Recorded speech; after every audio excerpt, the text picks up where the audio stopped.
Meeting is being recorded. Splendid. All right, everybody, welcome for coming out here today and visiting us. I know you guys are coming from very far away to be here with me tonight, and I appreciate that. I have some quick housekeeping I want to share with you before we begin. You have been muted upon entry, and I request that you keep yourself muted unless I ask for audience participation, which I do at one point. If you have a question at any time during this presentation, go ahead and put it in the chat pod. If you need help finding the chat pod, raise your hand and Robin will help you. Robin will let me know about any of your questions, and I'll explain who Robin is in a moment. Although I would really love to see all of your faces, please keep your video off to ensure that we have enough bandwidth to make sure that our presentation has a good quality throughout. Also, the bathrooms are down the hall. Good luck and don't get lost. So today you are in the boiling water and steam canning basics class. Today you will learn about food safety and canning, the tools and equipment needed, and the step-by-step processes on how to can in a boiling water canner and a steam canner. Along the way, you will also learn the safe practices in canning and why canning preserves food.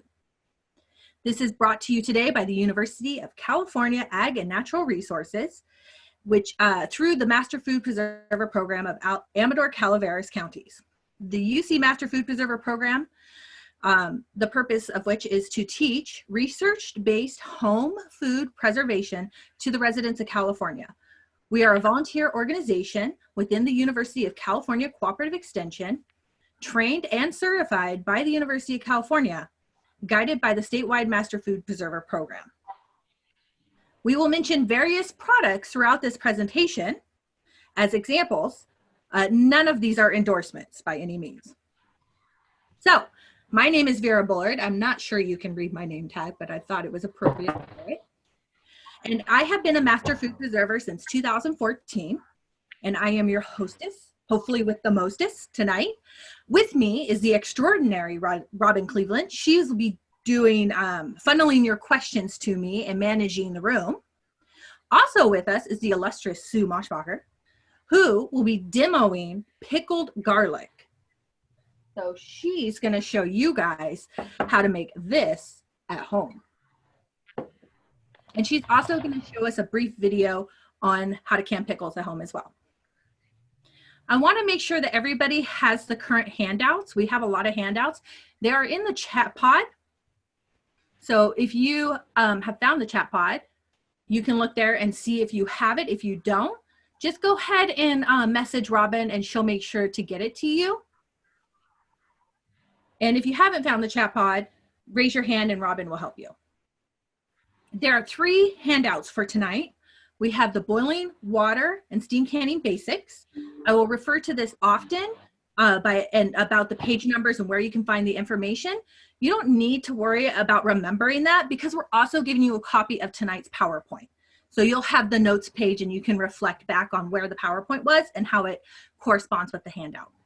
We'll also be giving you a processes handout as well, so you have the processes for each canning method at your disposal. Great.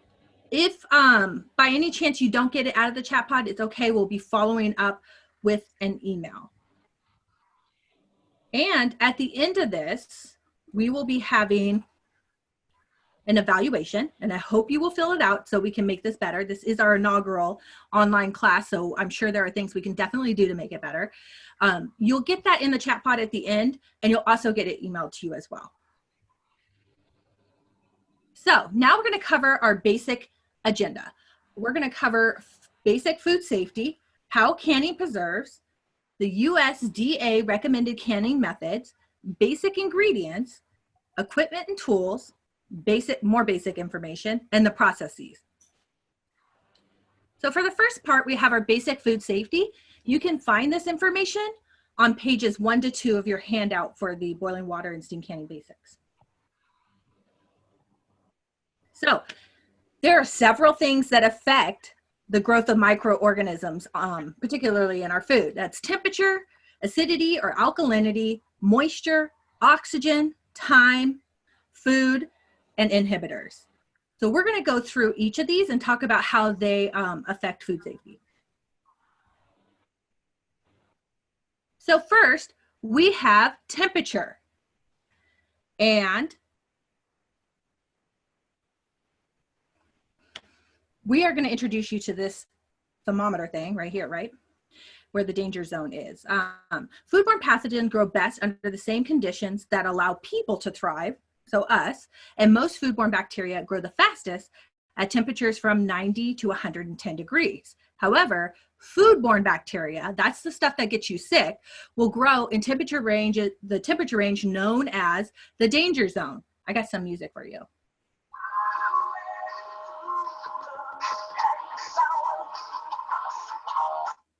So I hope that helps you remember that from 40 to 140 degrees is the danger zone. And this is where bacteria just multiplies at its best.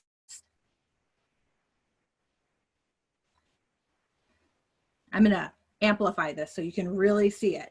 If you have food out in this range, you will not want to have it out for more than 2 hours before it could potentially become spoiled and unsafe. Sorry about that. All right, the next thing that we have is acidity or alkalinity. This is known as pH. Most organisms grow best under conditions that are not highly acid or alkaline. This is the natural or a neutral pH. Very few foods are highly alkaline. High acid foods generally do not support bacterial growth. And then we have moisture. Microorganisms love moisture and they require it for growth. That is why dehydrated foods preserve, because they take the moisture out and then the bacteria has nothing to eat or keep it moist. Oxygen. Most microorganisms require oxygen to grow, like people. A few pathogens do not, or may require very limited, and I will talk about that later.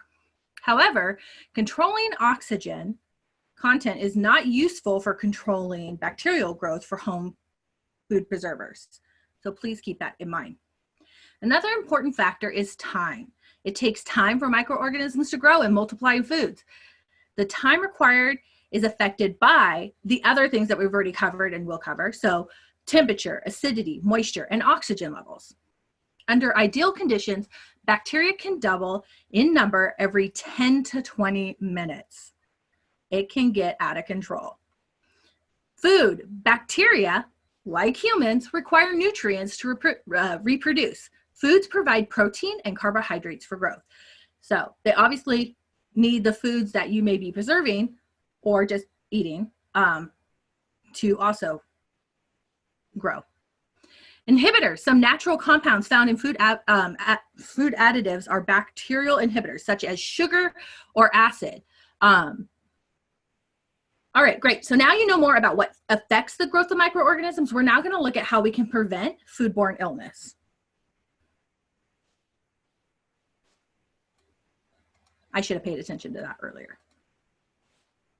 Great. So to prevent foodborne illness, we have 4 simple things you can do. Clean, separate, cook, and chill. We're going to go in depth for each of these. For clean, first and foremost, which I'm sure you guys have been hearing a lot about, is wash your hands for 20 seconds. That's enough time to sing happy birthday. You need water and soap. You don't necessarily have to have hot water if it's not available. And there you go. Your hands are washed. If you have a cut or a burn, put gloves on. It's very simple. Band-Aids or gloves and gloves before handling food. You also want to make sure that your hair is secure. So you see, I got my bun up here, and when Sue does her presentation for us, she will also have her hair up because hair, it just goes everywhere. You'll also want to make sure that you wash any of your cleaning items that you use. This includes your sponges and towels and all that, and you'll want to replace towels frequently. You'll also want to use disposable towels when cleaning up particularly messy, like blood and stuff like that from the kitchen where you're not contaminating your hand towels. Also use disinfectant. We have a recipe for disinfectant in the handout. I'd like to point out that you will only want to keep that on hand for a week before making a new batch. And I believe that's on page 1 to 2. I can't remember which page. You'll want to also make sure that you run all your fresh fruits and vegetables well, rinse them very well under running water before preparing to eat them. Great. Oh, I'm going to point out one more thing. You'll want to keep your pets out of the kitchen. So especially when you're canning, you'll want to keep all the pets out of the kitchen. They have hair, they have dander, they're cute, they're adorable, but they're hairy and messy. So keep them out as well. Separation. This is a great way to avoid cross-contamination. And what you'll want to do is you'll want to use separate cutting boards for fish and meats and seafood versus for your fruits and vegetables. You'll want to use separate knives. And then you'll want to rinse your fruit and vegetables before you use them, just like in the clean section. You'll also want to remember that ice can become contaminated as well.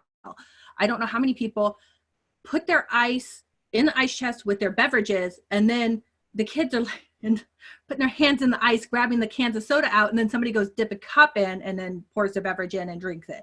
That causes a lot of contamination.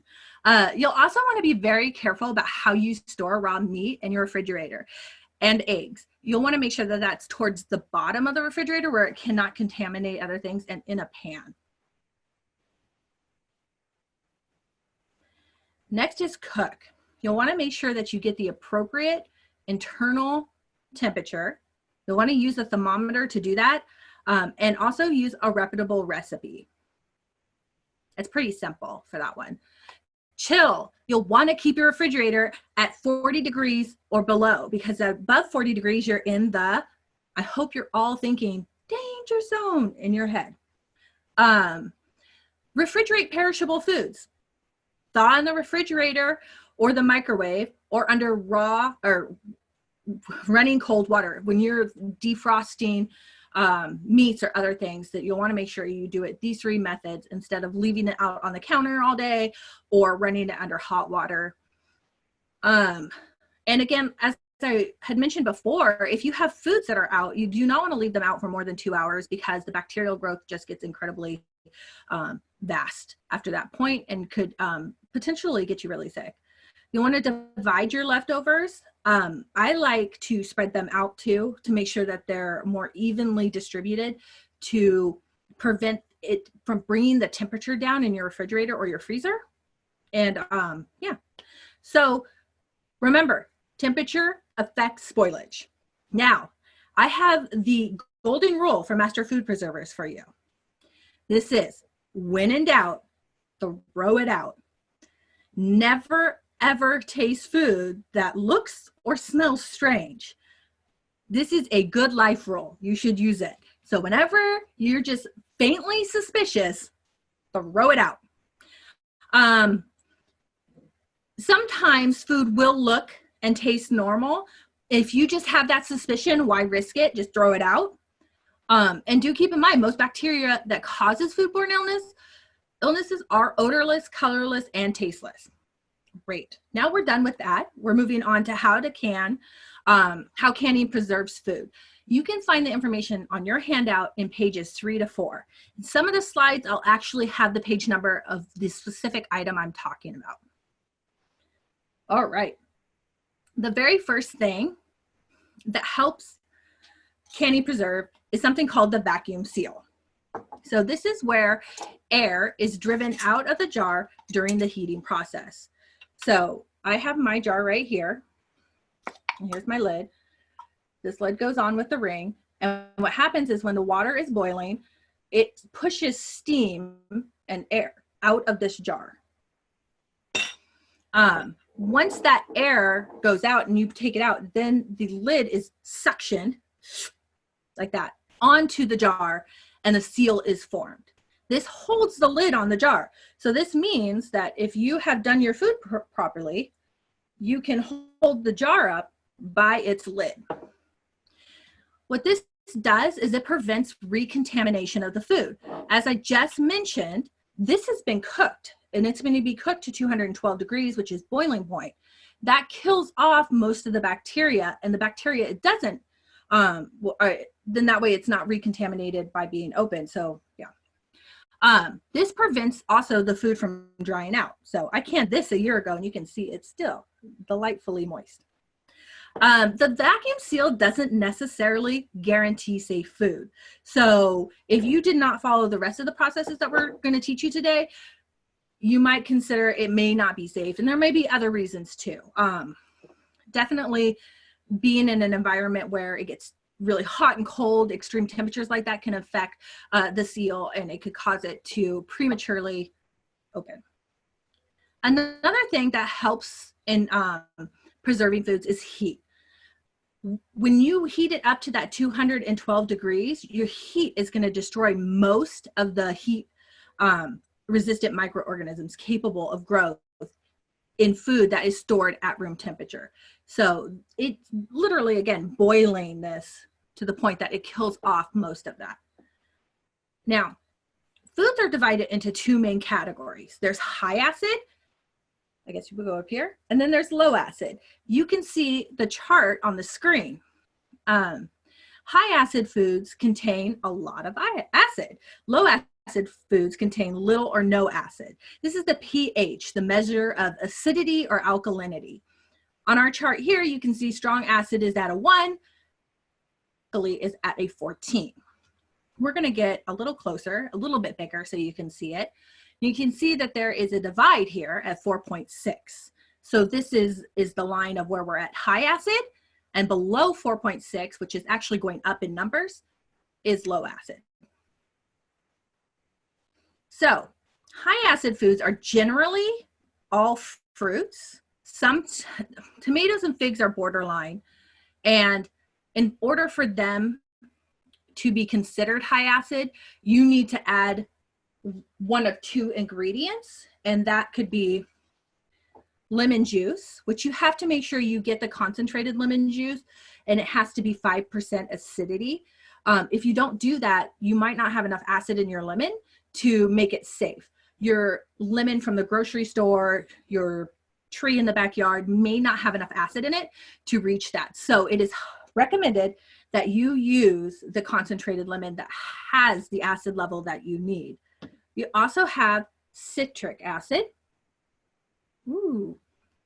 And that's just acid in a powder form, right? More of this, just powdered.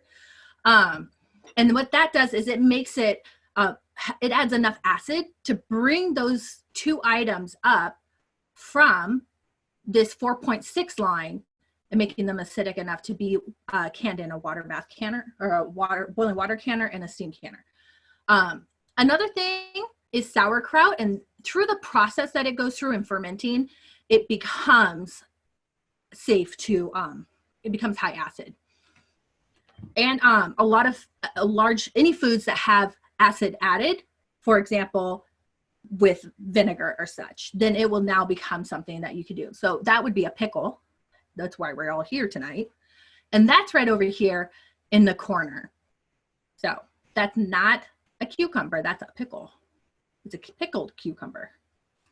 When we're talking low acid foods, which is below the 4.6 or above technically, it's generally all vegetables, meats, seafood, fish, soup, mixtures of acid and of high acid and low acid foods, such as spaghetti sauce, where you have the tomatoes and then you have the meat and the vegetables. So those are a mixture. There's high acid with the tomato, the vegetables are low acid, the meat's low acid. So it just makes it all low acid. This is important to know because it affects which canning method you're going to use.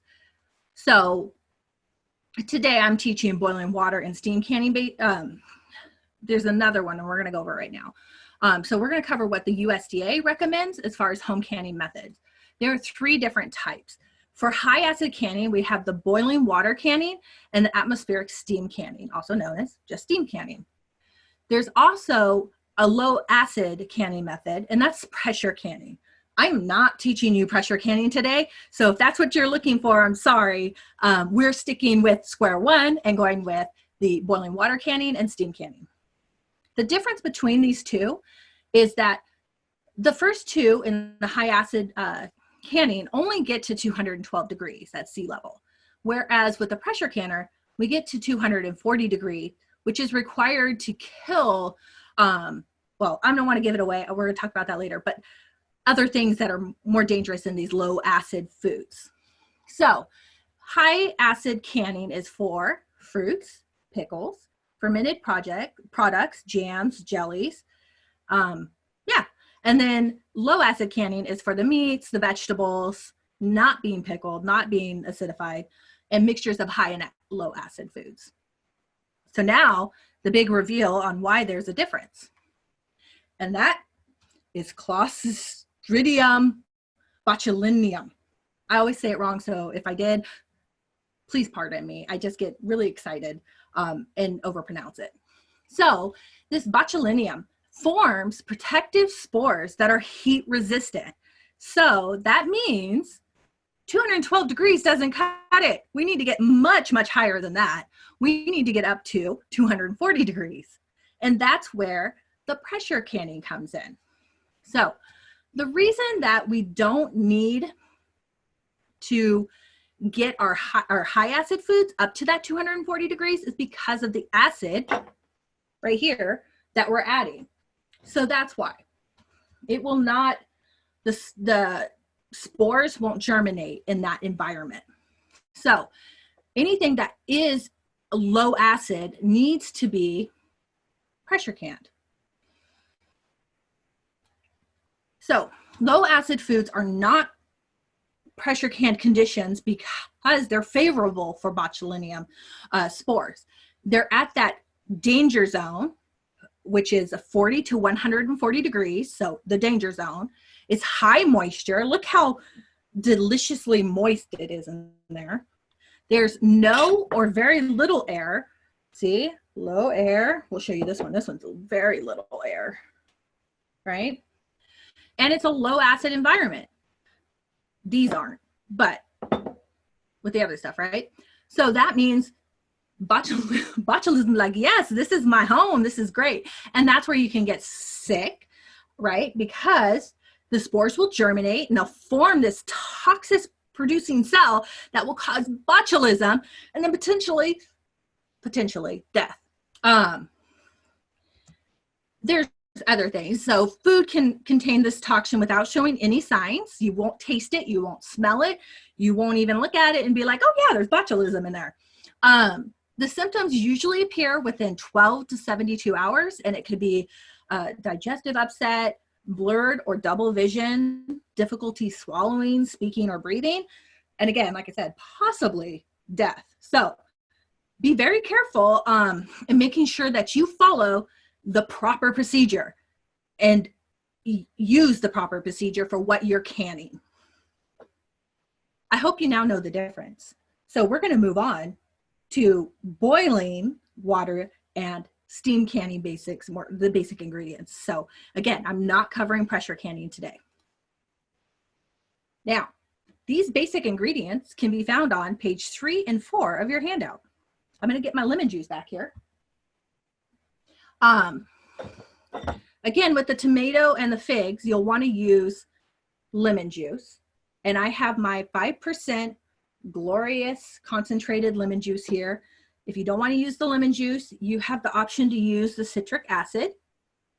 And let's just say you don't want to use that. Is there anything else that we could use? Let's think. I'm sure you're all answering in your head and you're probably all saying, vinegar. Yes, that's another answer. You could add vinegar to tomatoes and potentially figs. I don't know how pickled figs would taste. That sounds interesting. So another thing is that you can use pickled figs are great, Vera. So pickled figs sound fabulous, and I heard that they taste great. So that's definitely something you could do. You can also use vinegar, and so I got my vinegar here. I got this from Costco. It's big. You can find this basic vinegar in, well, I think you can still find it in most grocery stores. I'm not sure with the times, but you should be able to. One thing I want you to note that, and I don't know how well you can see it there, so I'm going to stop sharing for a minute And I'm gonna take my vinegar and get it nice and close for you. But you should see that it says 5% acid right there. That's key. Like the lemon juice, you'll wanna make sure that you have 5% acidity. Super important.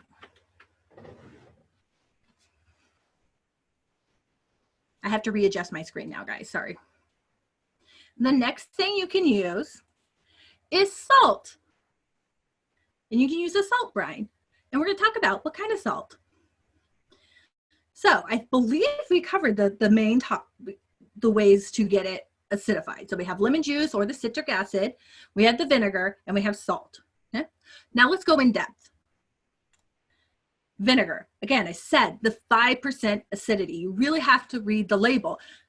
In this particular one that I showed you, it's right up front. You see it. But if you get something like this, it can get a little trickier. It doesn't say it right up front. I have to like search around. I'm gonna tell you, and again, I'm not gonna stop sharing, but it's right here in the ingredient list is where it says the acidity level. And you have to be careful. Not all vinegars are created equal as far as acidity goes. So you really just need to check the label. And you can see here, I have a rice vinegar with a big no. And there's a reason. And that's because most rice vinegars are only 3 to 4% acidity. This one that I have is actually 4.2%, but still, that's not enough. It's not 5%. And there are going to be vinegars that have more, and that's fine. You have to keep in mind that the type of vinegar you use will impact the flavor. So white versus wine versus red versus cider versus balsamic, it's all going to have an effect on how that pickle is going to taste. So now we're going to move on to salts. And with salt, you want to make sure that you have pure salt only. So Morton makes a canning and pickling salt. I'm sure you can find it under other brands as well. I happen to have mine right here. And the main ingredient on here, the only ingredient on here is salt. So I know that might be small for you to see. So let's see if I can get my screen to pop it up too. Now, there'll be other salts that will have other ingredients. And if you could see it on there, it says salt, yellow, what does that say? Prusinate of soda? I don't know. But I'll tell you what it is. It's an anti-caking agent. And what's gonna do is it's gonna make your pickles cloudy. And nobody wants cloudy pickles. We want them to be in a clear, beautiful brine. So you'll wanna avoid this ingredient and go with a pure salt. Now, oh, there we highlighted it. See, salt. There is something to note. Kosher salt is sometimes called for in a recipe. And if you want to use kosher salt, this particular brand right here, the Morton, does have that anti-caking agent in it.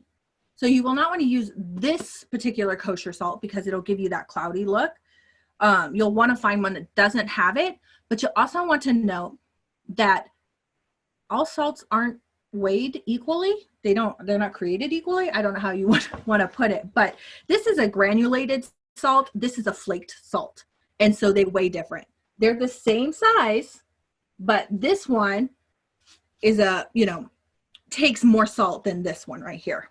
So you can see that this one is 4 pounds and this one right here, same size, is 3 pounds. So you want to keep that in mind when you go to do your recipe and do it by weight, or you'll want to measure it and make sure that it converts right. So do you want to talk about how you guys tested this out in one of your classes? Nope, I think we lost her. That's okay. No, I just got to find the button. Okay.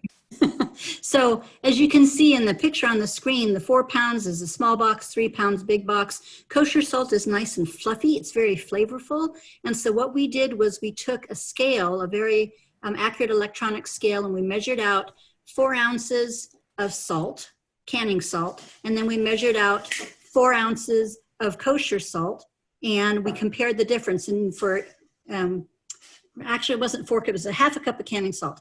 And it took a cup and 2 tablespoons of kosher salt to weigh the same amount as a half a cup of canning salt. And so if you're going to swap kosher salt for a recipe that calls for canning salt, like Vera said, you need to make sure you've got the same amount by weight, not by volume. Thank you, Sue. So on to reducing salts. Let's talk about that a little bit. You need to be very, very careful when you reduce salts. You need to make sure that you use only tested recipes. You can find tested recipes on the National Center for Home Food Preservation site. There is a link to it, I guess, in the handout. There's a way to find it in the handout. Reduced salts may lower the quality, reducing the salt may lower the quality of your pickle. So you need to be careful and touch that in small quantities to see if you even like it. You may not even like it. Do not reduce the salt in fermented or brine pickles, because they need that much salt to get to the correct chemical composition that is going to make it into the brine or fermented pickle. They need the salt. So that can't be tinkered with. And sometimes recipes will call for sugar. I'm not sure how often, most of the time maybe. You can use white granulated sugar, brown sugars. Just keep in mind that brown sugars will change the color solution because of the brown. Corn syrup and honey produce undesirable flavors, so only use it if it's called for in a reputable recipe. You don't want your pickles tasting weird. There are several types of pickles. There are brine pickles. This means that they're put into a salt brine and fermented. Refrigerator pickles, this is where you pickle them and then just put them right in the refrigerator. There's a fresh pack or quick process pickle. There's pickle relish. People like to put that on their hot dogs and hamburgers and macaroni salad. And then there's fruit pickles, which are pickles made from fruit. So we are going to play a game. I hope that you were paying attention, and I give you all blanket immunity from the muting thing. You may all unmute yourselves. This is a fun game, and it's called What Do I Need to Add to Make That Vegetable High Acid or Fruit? So the first one I have here are canning pickles. Can anybody tell me what I need to add to make this high acid? Vinegar. Vinegar. What? You guys are so good. Look at that. Is there anything else? Ryan? Pickling salt. Salt. Pickling salt. Yeah, I put a picture of table salt. Yeah, absolutely. You ready for the next one? We have cabbage. Salt. What about asparagus? Vinegar. Vinegar. Good job. Woo! Okay, here's the tough one. We have this delicious tomato, and we want to can it in a high acid canner. So what do I need to add? Lemon. Lemon juice of what percentage of acidity? 5%. 5%. Woo! That's so good. Could I use anything else? Citric acid. Yes. Anything else? Vinegar. Yes. See, you guys are getting it. So I decided to do a twofer for the next one. I have green beans and beets, not going to be canned together, but I want to both make them high acid. What do I add? Vinegar. Vinegar. Very good. I got one more for you. I want to make a corn relish. What do I need to add? Vinegar. Vinegar. Good job. So that wasn't so hard, right? And what acidity level? 5%. 5%. You guys are so good. My favorite class by far. All right. You may keep yourselves muted now so we don't get any background noise and all that fun stuff. All right. Equipment and tools.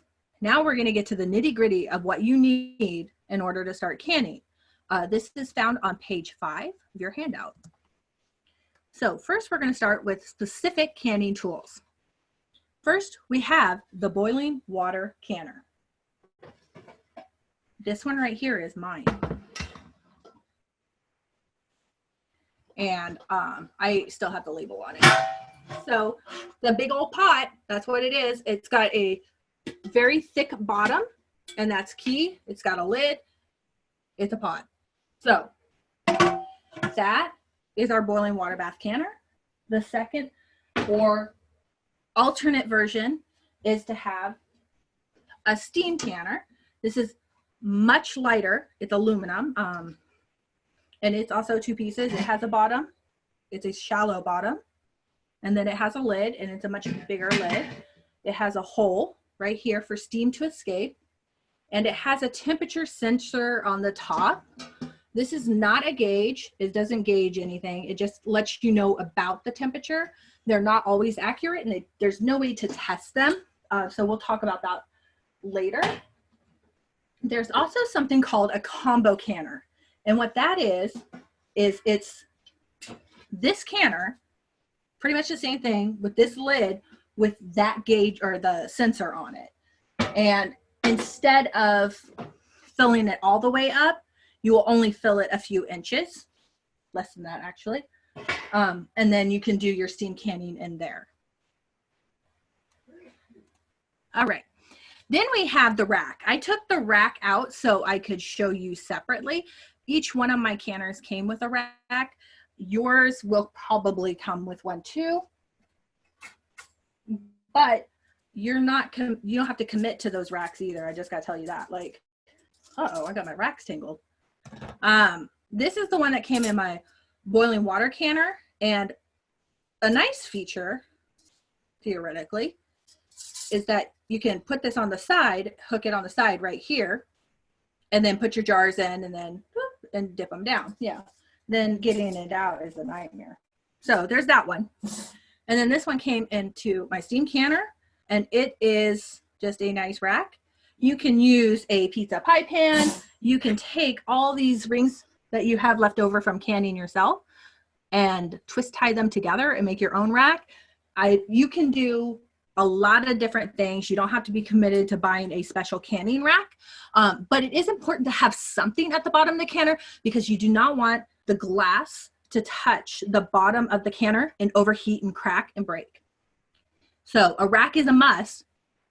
You have options though. Okay, I'm going to introduce you to the jar lifter. You can see a picture of 2 different jar lifters on the PowerPoint. There's your typical, it looks much like this, the claw type thing. And then you have the other one there. It's between the tongs and the lid lifter. That's a different type as well. I've never used that one. I'm not fond of that one, but there might be people who enjoy that one. I have the Cadillac of jar lifters. Ooh, this baby is spring loaded. Oh, it's so nice.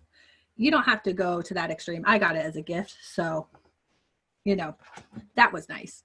I also have a Headspace measurer / debubbler. And that's this thing right here, 2 ends to it. And I'm going to show you how the Headspace thing works. So I'm going to go ahead and stop sharing my screen because I want you to see this nice and big. And hopefully you can see it pretty clear. It doesn't seem like it, but you have a 1/4 inch right here, a 1/2 inch right here, and progression, right? So if you have something that requires a 1/4 inch headspace, you just use it like so. 1/2 inch right there. This is great for that. The debubbling portion is the other end here, and that's where you will take it into your jar and kind of fill around and get the air out from your food. Now, do you need this specific tool as a debubbler? No, you can use, I don't know, a skewer. You can use many different things. What you cannot use is a metal spoon or a metal knife because you risk chipping or cracking or scratching the jar, and that's something you definitely don't want to use. So no metal, but plastic, wood, yeah, you're good. Anything's fair game. The next thing we have is the canning, wait, hold on, jar lifter, measurer, yep, ladle. So I have a Cadillac ladle too. So you got this beautiful thing and it clips right on to the pot. So after I ladle it in, I can just clip this into the pot and it doesn't fall down in there. That is fabulous. You can use a regular ladle. That is fine. Again, I would avoid metal in case you hit the jar at all, but any plastic, I don't think they make wooden ladles, but you could use a wooden one. The next thing is the canning funnel. So here's the basic canning funnel, and it just goes into your jar like so. And then you add your stuff. It's good. It's very good. Very handy for keeping it from getting too messy. There's also a Cadillac version of this. I had this guy right here. And you just set that one onto the jar. What's nice about this one is it has a headspace measurer built in. But the caveat with this is you're not going to want to rely solely on this. So after you put this in, you're going to want to double check with your headspace measurer to make sure that you got it accurately. This is just really the best thing. You'll also need canning jars, and I have a canning jar right here to show you. I decided to stick with very small jars for this one because they're easy to handle. So here's my 2-piece jar right here, and it has a ring and a lid, and this came with it. Once you use this lid, you'll want to throw it out. That's why it says new, and you can buy lids and packages like this, and these are wide mouth that I'm showing you right here. And the rings you can reuse, that's fine, but the lids absolutely not. And you can come up with other uses for them. You can use these same jars for dehydrating foods, or you can make frisbees out of it. There's lots of things. So let's talk about the basic tools you need that you probably already have. You need measuring cups and spoons, bowls. Trays are just the best thing to have if you can get your hands on them. For storing your food as it comes out on a tray, on a towel is just the best. I wish I had trays at home. I don't. Hand towels, a ladle, paper towels if you can find them, markers, and blue tape.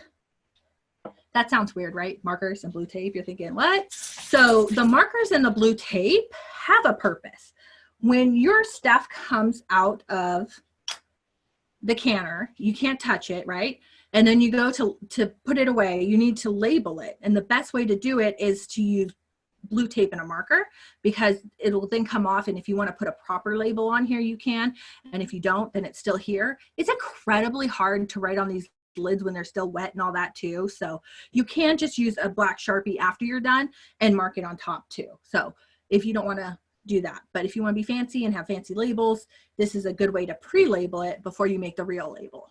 And you can see I'm a very bad MFP. I have not labeled this, but I know when I made it because I don't can garlic jelly often, and so I'm a bad example. Don't follow my example. The most important thing that you need, and I cannot stress this enough, is a reputable recipe that follows the USDA recommended canning procedures. So we're going to go over more of those, but you know right now that if it's not high acid, you shouldn't be using a boiling water canner or a steam canner unless you acidify it properly. And if it doesn't call for 5% lemon juice in a recipe that you're doing in the high acid canning method, then it's probably not a reputable recipe. You want to be careful. Another like red flag is inverting your jars or an open kettle boiling process. So there are things that definitely we don't do anymore. Paraffin wax, if you see a recipe that has paraffin wax, run the other way. No longer safe. Research has found better methods. And if you want to be reminded of this, you can find it on page 5 of your handout. Now, stove tops and canner bottoms, it matters. I wouldn't think it would, but it does. So if you have a canner that has a ridged bottom, like my steam canner has kind of a ridged bottom. It's not super ridged, but there are canners that are more ridged than this. If you have one of those ridged canners, you're only going to want to use a gas stove. Because of the ridges, you're not going to get the contact you need on an electric or smooth top stove. So when you invest in a canner, you want to make sure that it's the appropriate canner for your stove. If you have a smooth bottom, like this canner right here, then you can use it on all three. Yay, winning. So if you have a smooth bottom, good job. Another thing to note is that your canner should not be more than 2 inches away from the edge of your burner, or else it's not going to have the heat distribution that you need to get it up to 212 degrees in the whole thing, which, you know, throughout all the water. It might in the center and you go, you know, so anyway, heat distribution, very important. So that covers all of the tools and equipment that I feel are super important for you to know about in the basics. We're going to move on to canning basic information, things that you need to know to help you be a successful canner. And one of the most important things is called altitude adjustment. So at sea level, water boils at 2 to 212 degrees, right? Recipes at a higher altitude, your lower boiling temperature, right? So you need to adjust your time to get there to the correct temperature. So that means a higher altitude equals a lower boiling temperature. I hope you're all catching this. I know it sounds a little confusing. At any rate, the higher you are up the hill, the more time you need to add. And we have one chart here, and this is for pickles. It's specifically for pickles and some other high acid stuff, but jams and jellies is different. It is different. So please note that and pay attention to your recipe. For the jams and jellies, it's 1,000 to 6,001 feet are only increased by 5 minutes. And then after that, it increases more. So that makes a difference. So you'll see that from 1,000 to 3,000 feet, you need to have 5 minutes added. How do you know your altitude? Let's see if this will work for me. Siri, what is my altitude? 284 feet. I'm not very high up. That means that I can keep the original time. If I was in Jackson right now, which is my hometown, then I would be over 1,000 feet and I need to add 5 minutes. So it's very important that when you go through your recipe, you adjust for the altitude in the recipe to remind yourself. We have included recipes in the handout too, especially for the pickled garlic that will be demoed today. So you can make these things as well. And they should have the altitude. They do have the altitude conversion in there. You just need to make sure you follow the recipe for your altitude. Now, there are 2 different types of methods for packing your canned goods. And the first is something called a raw pack. I'm going to use my pickled garlic right here to tell you. This one was hot packed. But if I was going to do a raw pack, what I would be doing is I would put my garlic in, and then I would add hot liquid over it, boiling hot liquid, into the jar. And you would want to pack your garlic, in this case, in there firmly, but not crushing it. This is nice for foods that lose shape. Tomatoes really lose shape. Some peaches sometimes lose shape. So there's some fruits and vegetables that just don't hold their shape very well. And this is a good way to do it. However, there is another method, and that's called the hot pack. And that's where you cook the food in the liquid before packing. This is often the most preferred method because what it does is it kind of cooks the air out of the food, right? It gets all that air out, the extra air, and really kind of decreases the shape to fit more product in. So that means you need fewer jars, less floating. What floating is, and my garlic is definitely not a good example of this because it was hot packed, would be if it was floating up on the higher end of the jar here. They call that fruit float most often, but this is just too perfect, so it doesn't have that problem. It also has a better color and a better flavor, and it makes the food more pliable because it's been cooked a little bit. It's almost been blanched, that it fits into the jar easier. So the method is up to you. You can pick your method. They're both good. I do have some information to share about non-standard jars. If you are using Atlas Mason jars, these are the jars that are used to package Classico sauces. The manufacturer of the jars recommends not using them in home canning because what they do is they apply a coating onto that jar when it's at the glass plant to help reduce scratching.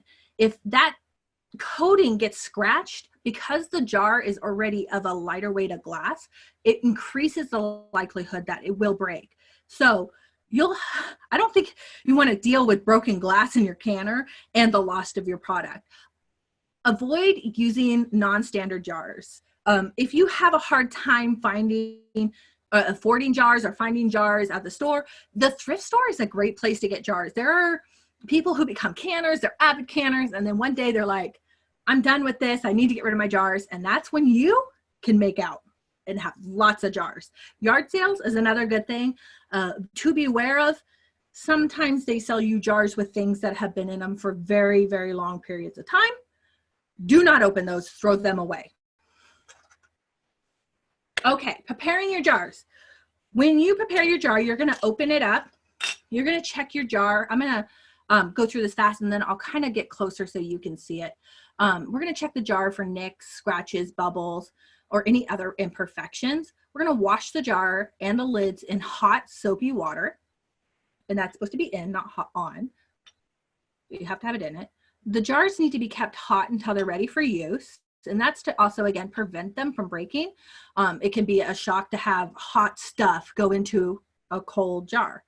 If the processing time is under 10 minutes, so if you're making a jam and jelly that's under 10 minutes or something like that, then you're gonna need to sterilize the jar by boiling it in water for 10 minutes. And you have an altitude adjustment for this too. Every 1,000 feet above sea level, you're gonna have to add a minute. So let me stop sharing and show you my beautiful little jar. So what I'm gonna wanna do is run my finger over the top of this rim. It's very important that this is free of defects. The reason being, I'm going to be putting this seal on it, right? And I wanna make sure that this seal sticks to this jar. That is probably the most important part of the whole purpose of canning, is to get this seal to stick. And a lot of the methods that we're using and the directions we follow is to ensure the safety of this seal. So making sure you don't have anything on this rim that's gonna hinder that is imperative. You also wanna watch out for chips here. This is most often where I find chips, is on the ring itself. You wanna look for bubbles. Oh, is there a bubble in there? No, that's just the jar. And any chips and cracks. This jar needs inspection. So we're gonna use it.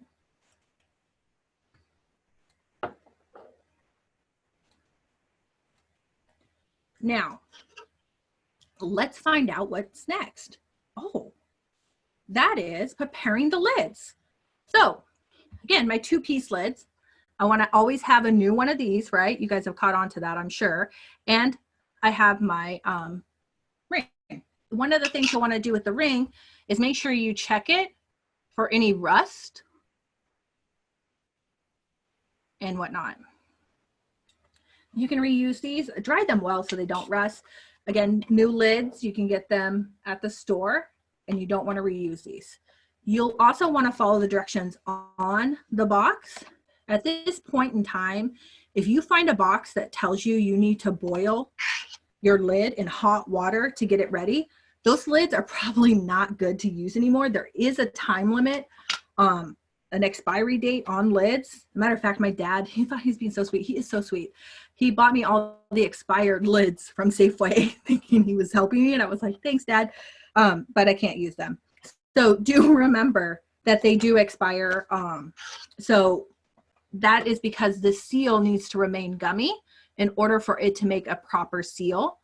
And that's also the reason you don't reuse it, is because if you compromise the seal in any way, it's probably not going to seal safely. You can find information about this on page 4 of your handout. Now, there's something called Headspace. I mentioned it before, right? When I had my Headspace measurer. Headspace is actually really important. And that's because it really helps with getting that seal, which I told you is so important. If you have too little Headspace, so let's just say I really filled this jar up that I didn't have my 1/4 inch.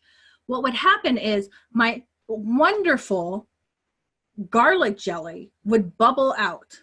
And then when it would bubble out, it would get all over my ring and my seal. And maybe it would actually seal because it's sticky. There's sugar in there. And then I really wouldn't get a good seal, right? If I'm lucky, it might make that seal. If I have too much Headspace, then the food may discolor, but also not enough air will be pushed out of the jar to get that section, right? So then we're not getting our seal. So it's super, super important that you get that Headspace correct, and you make sure that you read that what the Headspace is for every single product that you're doing. The one that Sue's making tonight, the garlic, she's going to tell us her Headspace, and I'm pretty sure it's a 1/2 inch, but I could be wrong. We will make sure we get it from Sue when we do it tonight. So another thing that's really important is to know that each food has its own processing time, and you need to follow the directions carefully. The time differs with the size of the jar. They're not going to differ much between these two, but we have quarts and pints and all different sizes. And you always have to adjust for the altitude. And if you have too little time in the canner, then you'll possibly lead to spoilage because you didn't get the whole of the product to that 212 degrees to boil and kill everything in it. And the reason that might be too, if you add any extra sugar or fat to something that you're making, that will prevent the heat from getting to the center. If you have food pieces larger than what's called for in the recipe, like say I got like big giant garlic that's bigger than this, then that recipe that I was using would not work for it because the garlic is too big. The reason is that it takes a different time to penetrate, say, 1/2 an apple versus slices of apple. So it's really important that you follow the directions on how big those food pieces are supposed to be. Another thing is you cannot add thickeners like flour or cornstarch. They're actually not recommended. They're not allowed in canning because they can get too thick, especially if you add too much on accident, that you never penetrate the middle of the jar and you can get really sick. There is one thickener that is allowed, and that is called clear gel. This is my clear gel right here. You can find it at like Amazon, food stores, and stuff like that. And usually it's used in apple pie filling and stuff like that, which is not really what we're doing here tonight, but I love my clear gel, so I gotta show it off. So what this all comes down to is follow the recipe. You just follow the recipe and you'll be good. Don't go off on your own on this. Do not be a rabble-rouser. So we're now moving on to processing. The processes can be found on page 5. So we're going to start with the water canner, the boiling water canner. With this one, you'll want to prep your food in your jars. So if it's under 10 minutes, you'll want to make sure you sterilize those jars. You're going to want to keep them at the correct, not the correct temperature, but a warm temperature. I often use my steam canner to heat up my jars and keep it in there because, you know, it's very convenient. When you do sterilize your jars, a pro tip for you is do it upside down. Otherwise you get a puddle, a lake in your canner or in your jar. So definitely avoid doing it upright, do it down. you're going to want to heat the water, not to boiling. You do not want it boiling for a hot pack. So that's where we already heated the liquid. We already heated the product and put it into the jars. You only need to do it to 180 degrees. For a raw pack, that's where the product goes in raw and then the hot water is added. You do it to 140 degrees. So you're going to place the jars in the canner using your jar lifter, like so. I am demonstrating this because it does matter. You do not want to pick your product up like this and go whoop. And I'm sure you probably already figured out why, because if you can't see it, what is happening? What is my jelly going? It's going right into my seal. No, heaven forbid. So you really want to make sure you do that upright, over and down. Once you get them in the canner, you'll want to make sure that there is at least 1 to 2 inches of water covering your jars. And this is another time when your Headspace measurer comes in handy, because that right there is at least 1 inch. And so you know that if your water isn't at least, well, a minimum this high, right? Then you need to add more water. So that's another good use for this. Once you've checked to make sure you have the appropriate amount of water in your canner, you can now bring it back to a boil. And then you're going to process, which is the time that it takes, right? So once it brings up to a boil, you can start your timing. Once the timing is done, you're going to remove the lid from your canner, but wait 5 minutes. You're going to just let them chill for 5 minutes. This is to kind of allow them to come down in temperature, and I like to say chillax a little bit before you bring them out into the cold air. Give them a little time. So after 5 minutes, you can remove your jars. And again, you're not going to want to tip because they may not have sealed yet. Sometimes when you bring these out of the canner, you don't hear them seal for 5, 10, 20 minutes. So that's why you, again, don't want to tip it. If you are short, like we have one master food preserver who's short, Charlene, love her to bits, get a stool, because when you come out, you'll automatically tip sideways. So just remember that. Another solution is use a steam canner. You don't have to lift as high. Now, on that note, let's talk about the steam canner. So the atmospheric steam canner. For this one, you'll do the same thing as the first. You'll prep your food in your jars.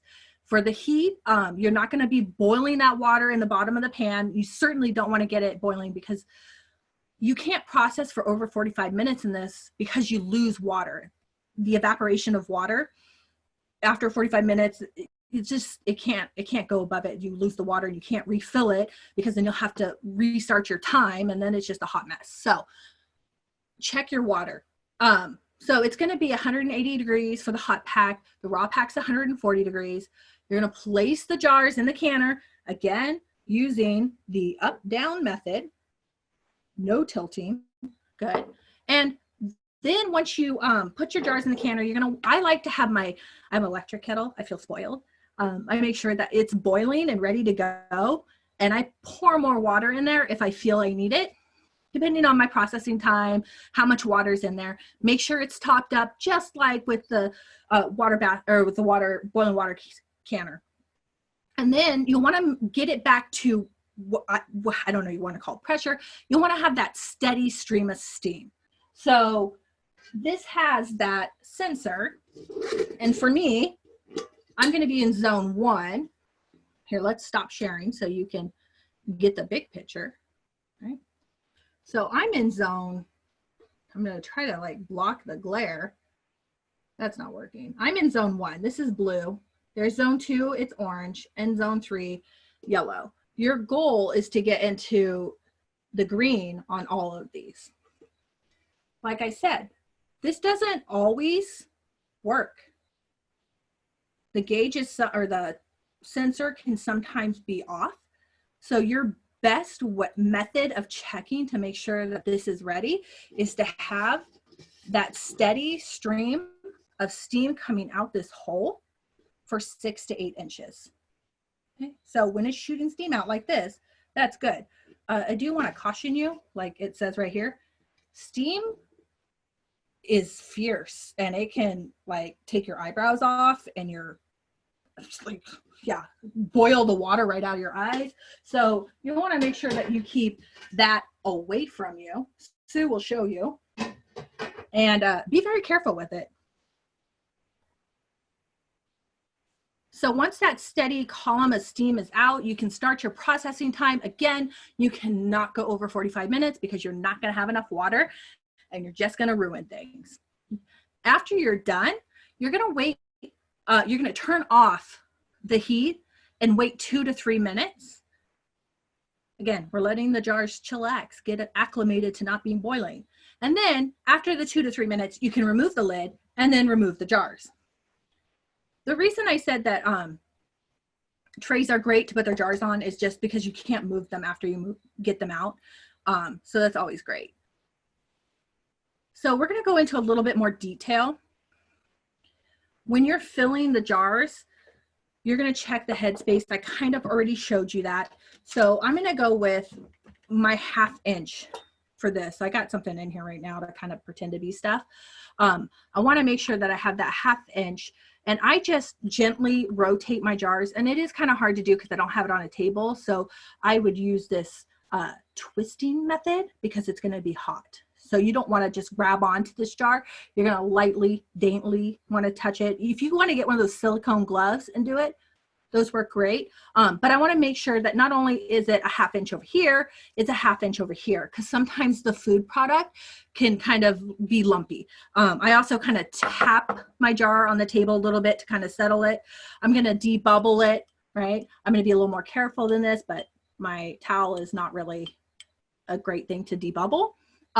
So I'm really just trying to get this kind of motion in. I go at an angle, right?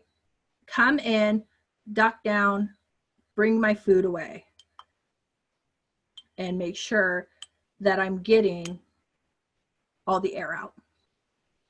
After I get the air out of the product, I am then going to check my headspace again, because with all that air rupturing and moving away, maybe my headspace isn't adequate anymore and I need to add more. So that's where you double check.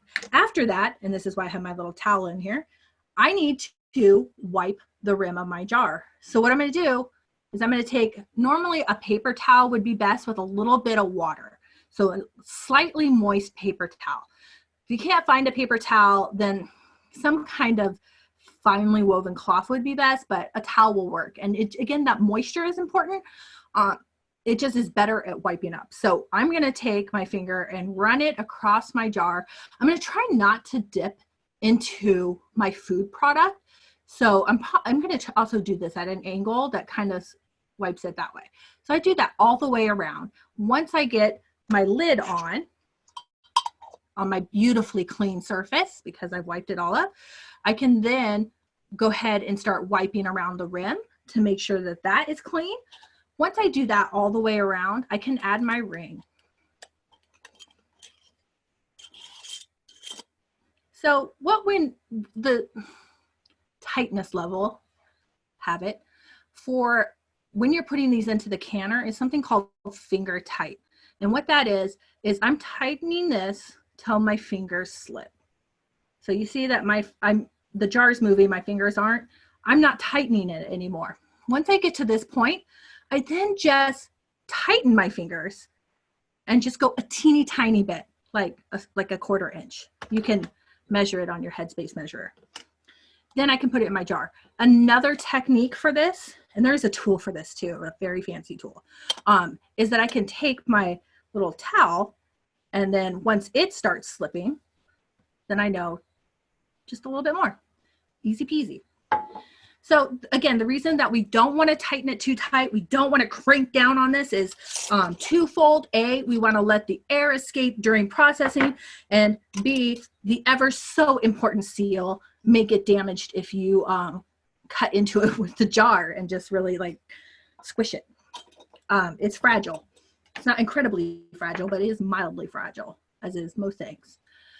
All right, good. So your canner, again, should be filled with hot water. It should be simmering, not boiling.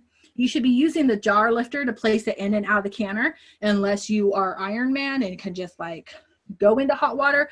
There are silicone gloves that you can use that will make you like Iron Man. But I just, this is fun. I don't know. I like it. It's fun. You'll want to make sure that in that water canner, boiling water canner, that you have 1 to 2 inches above the jars. You'll place the lid on the canner and you'll bring it back to a rolling boil, not a mad boil. You do not want your jars clanking into each other. Nice rolling boil, reduce it to a gentle boil and start your timing. The canner, the steam canner, now we're back on the steam canner, should come back to pressure, right?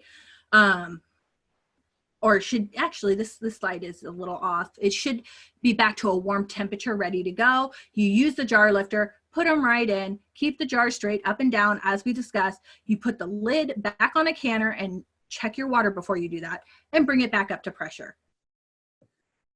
All right. Let's see if I can show myself. Ah, hello. I'm Sue and I'm going to do a demo on pickled garlic. So in your handout, it is on page 9. It's the first thing. And what I'm going to do is show you the ingredients. We're going to step through the recipe very quickly. Then we're going to make it. While it's processing, I'm going to show you a demo of pickled cucumbers because cucumbers aren't in season right now for fresh from the garden. So we'll just watch a video on that. Then we'll come back and finish this process. Okay, so first off, before we get started, to reinforce what Vera talked about with cleaning, let's see if we can show this. So I have my hair pulled back. As Vera said, you don't want to get hair in your food. And also, we don't want to be touching our face to get the hair out of the way because we've washed our hands and then it's going to get the food, our hands dirty. I'm wearing an apron and it's to protect my clothes from the food, but it's also to protect my food from anything that might be on my clothes. I have 2 cats and if I picked them up during the day, I'm going to have cat hair on me. So we want to make sure that that's nice and clean. I've cleaned my workstation already, and one of the things that I'm going to be doing is using my phone as a timer. And so one of the things you want to remember to do when you're cleaning things is to clean your phone as well. Because if you think about it, it's kind of disgusting some of the places that your phone may have fallen on. And so you want to get it nice and clean, get it moist. You don't want to wipe it and then get it dry. So let the disinfectant on here dry naturally. And so that way it will clean any bacteria that are on here. Okay, so I've got my recipe. I'm going to double check the ingredients, go through it real quickly, and then we'll get started. So page 9, pickled garlic. We have 2½ cups of white vinegar, and it is 5% acidity. I have some dry white wine. It's always nice when you're canning with wine because then you can have a little bit of a drink while you're waiting for things to can. I have canning salt, like Vera talked about, pure canning salt. We don't want our brine to be cloudy later on because you may not realize, is it just the salt? Is it ground spices? Or is actually something growing and making it unsafe to eat? I have some granulated sugar. I have dried oregano. And then I have some dried chili peppers that I'm going to put in the jar. What's missing from this recipe? The garlic. We forgot to list it on the recipe. So it calls for 12 large heads of garlic separated and peeled. I'm going to be using some pre-purchased peeled garlic. We have 12 large heads of garlic. This recipe can be doubled. It can be halved. There's not a problem in terms of changing the quantities that you have. So whenever I start, I like to make sure that I have all my ingredients ready because it's very frustrating if you have to stop in the middle to run to get some more equipment or more supplies. So what we're going to do is wash and rinse our jars. I've already done that. I've got them heated in the canner, and I'll show you more in a minute. I've got my lids ready. I have washed them, and they're just setting aside. And it's interesting, if you've done canning before, you may have not looked at the box lately, but it's kind of hard to tell. But in it, it says, wash lids in hot soapy water, rinse well, set aside until ready to use. So as Vera said, you do not need to preheat them. That used to be to soften up the gaskets on the lids. you don't need to worry about that anymore. So then we have a large saucepan. We're going to combine everything, the vinegar, the wine, the salt, the sugar, and the oregano. We're going to boil it for 1 minute. Then we're going to add the garlic, and we're going to cook it additional 1 minute. So it doesn't take very long to prep it. Then what we're going to do is we're going to pack the garlic in our jars, and I'm going to use a slotted spoon for that so I can easily put it in the jars. And then I'm going to add a pepper. Vera, does William like peppers in his? Nope. Oh, well, some of the jars I'll put it in. I'm making this for Vera's husband and for me too. So we're going to pack the garlic in the jars. Then we're going to add the liquid to a 1/2 inch top of the jar. We're going to debubble it like Vera showed you, and I'll show you. Then we're going to add some more liquid. We're going to wipe it, put the jars on it, and we're going to process it at 15 minutes since I'm above 1,000 feet. All right, so we're going to use the steam canner. Let's get going. I'm going to tape this up here so I've got it. One of the things you can also follow along with is one of the handouts was, there it is, atmospheric steam canning steps. On the other side is boiling water canning steps. I like to have these, and I'll tape it up. Even though I've been canning a long time, I still like to have the checklist. I've got that taped up above my stove so I can see it here.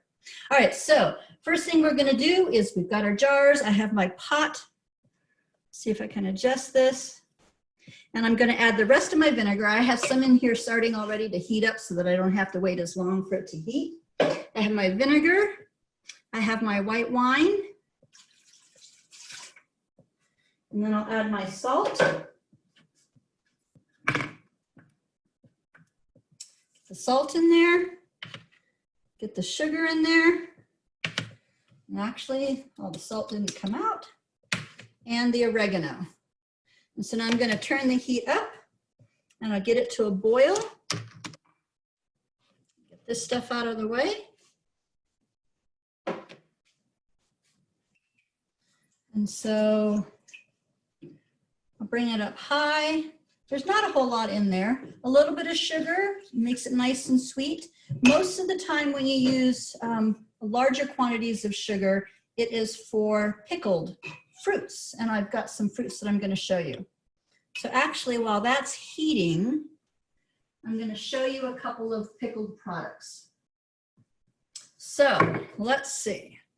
We have asparagus. It's getting time of the year for asparagus.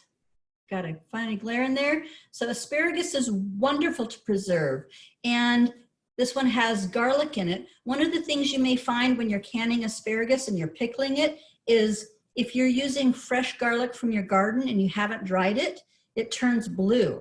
I call this Smurf garlic. It is not a food safety issue. It's just a chemical reaction because it hasn't dried yet, but it's fine. So don't freak out if you have blue garlic.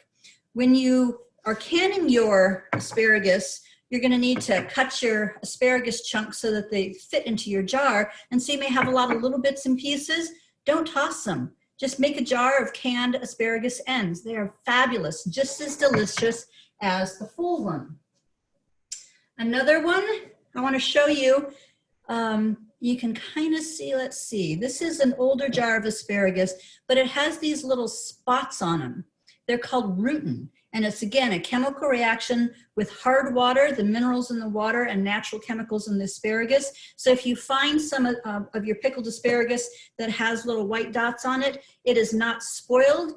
It's just a little crystal, and it's fine. You can scrape it off if you want, but you don't have to worry about it being a food safety issue. Okay, another one I'm going to show you while we're waiting. It's almost ready to boil. It's getting there. Is pickled carrots, and these are little carrot strips, and it has lots of red pepper, it has some garlic, and it has mustard seeds and other spices. These are delicious. So you can pickle just about anything. Vera was laughing about pickled figs. Pickled figs are fabulous, fabulous. Another example of something pickled is pickled zucchini.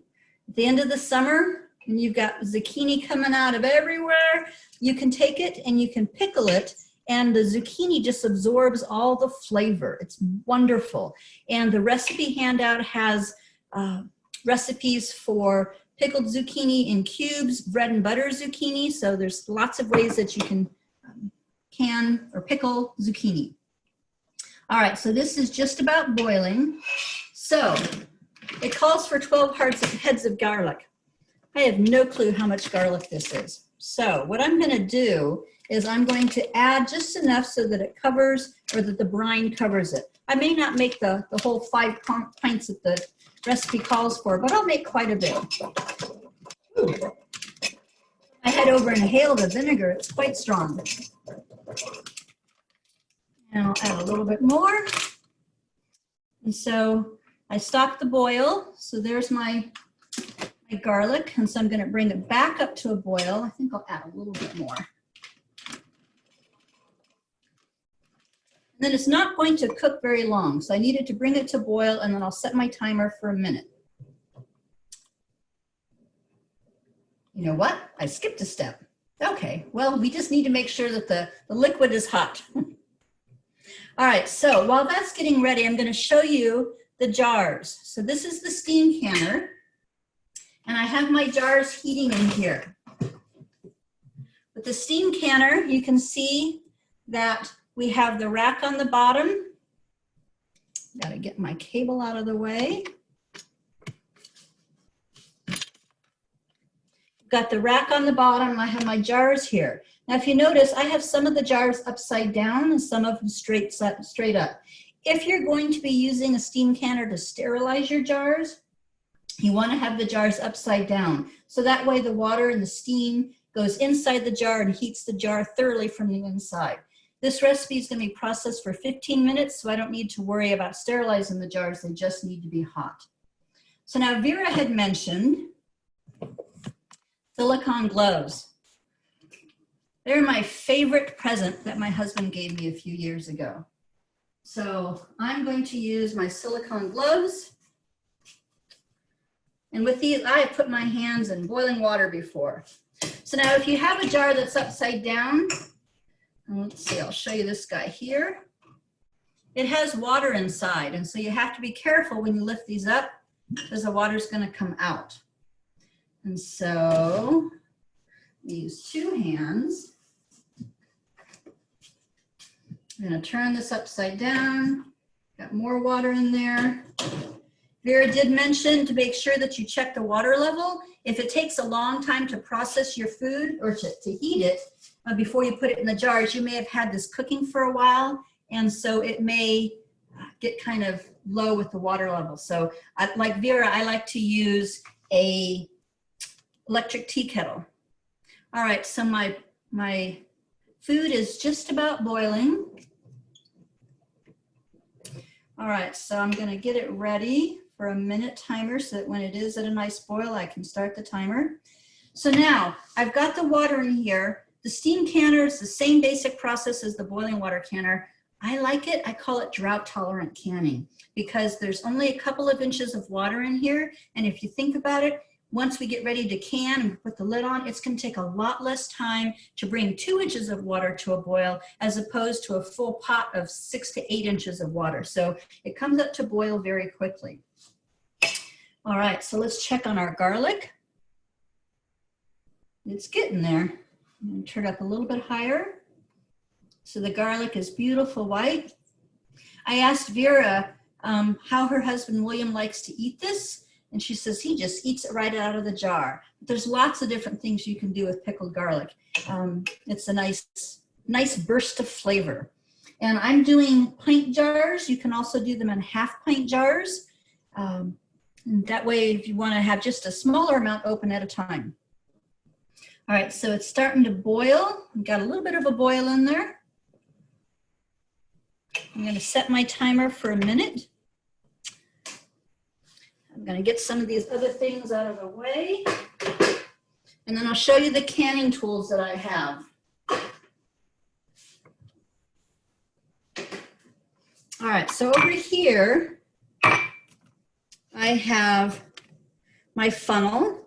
I too have what Vera calls the Cadillac version. I love this thing. I have a slotted spoon. I have my jar rings. I have my debubbler, and I have a chopstick as well. I'll show you that in a moment. And then I have a teaspoon. Oops, can't see the teaspoon. I have a spoon so that I can do some fine tuning. I already have the jar lids. I've shown you those. And so we've got a nice boil here. And I'm gonna get my jars ready. So here's another thing I like about the steam canner. I have a nice flat surface here with my jars. I'm gonna fill my jars right on the canner. Water is just hot. There's my timer. Okay, so I can turn this off. And so now I'm gonna put a glove on my hand and I'm going to use my ladle, oops, my slotted spoon, and I'm going to take my, ooh, that's strong, my garlic, and I'm gonna put it in my jar. So I put the funnel on. See if I can do this where you can see it. There we go. All right. So I have my slotted spoon and I'm going to put it over another spoon so I can catch the drips. And I'll put my garlic in here. The recipe says it makes about 5 half pints. I always put an extra jar that's heated so that if I run out or if I have extra, I've got something I can put it in. And so I'm going to fill up my garlic.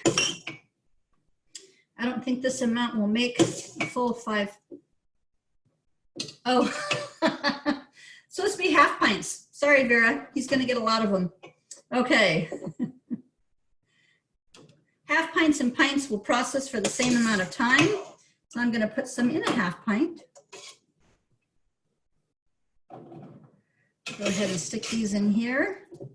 I've got my pretty colorful garlic from my garden. Go ahead and fill the rest up.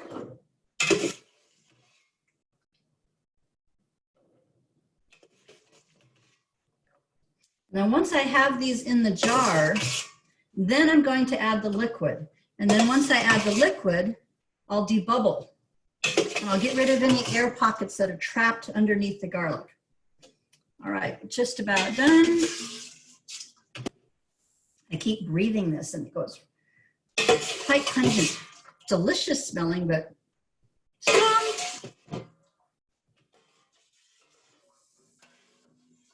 Okay, I have the last of my garlics in here.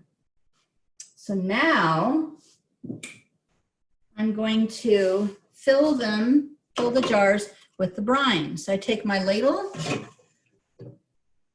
and I load this in my jar and it will fill up the space, get it going in there. And I'll move it. There's a good use for that little hook on there. Got some more.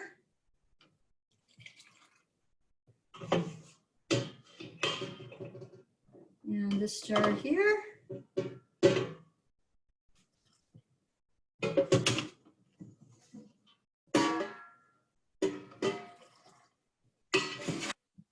Almost done.